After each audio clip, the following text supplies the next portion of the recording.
Judicial complex اسلام آباد میں انسداد دہشت گردی عدالت میں پیشی کے بعد عمران خان نیب راولپنڈی آفس پہنچ گئے۔ نیب نے آج سابق وزیر اعظم کو برطانوی national crime agency 190 million pound scandal تحقیقات میں شامل تفتیش ہونے کے لیے طلب کیا تھا۔ اس سے قبل نیب ٹیم نے عمران خان کو 18 مئی کو طلب کیا تھا لیکن وہ پیش نہیں ہوئے۔ عمران خان نے آج بھی اپنی گرفتاری کا خدشہ ظاہر کیا ہے۔ گزشتہ دنوں نیب نے عمران خان کو اسی کیس میں گرفتار کیا تھا۔ نیب کی کمبائنڈ انویسٹیگیشن ٹیم نے عمران خان کو باضابطہ شامل تفتیش کر لیا ہے۔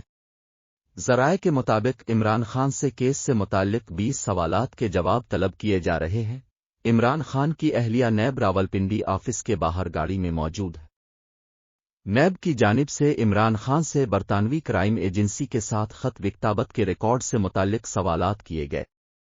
نیب نے عمران خان سے 19 کروڑ پاؤنڈز کے فریزنگ آرڈرز کا ریکارڈ بھی طلب کر لیا۔ ذرائع کے مطابق کمبائنڈ انویسٹیگیشن ٹیم نے عمران خان سے پوچھ گچھ مکمل کر لی۔ ذرائع کا کہنا ہے کہ عمران خان نے بتایا کہ 190 ملین پاؤنڈ سے متعلق فیصلے کا ریکارڈ کابینہ ڈویژن کے پاس ہے۔ NCA برطانیہ کے ریکارڈ تک میری رسائی نہیں۔ القادر ٹرسٹ کا ریکارڈ نیب کو پہلے ہی مل چکا ہے۔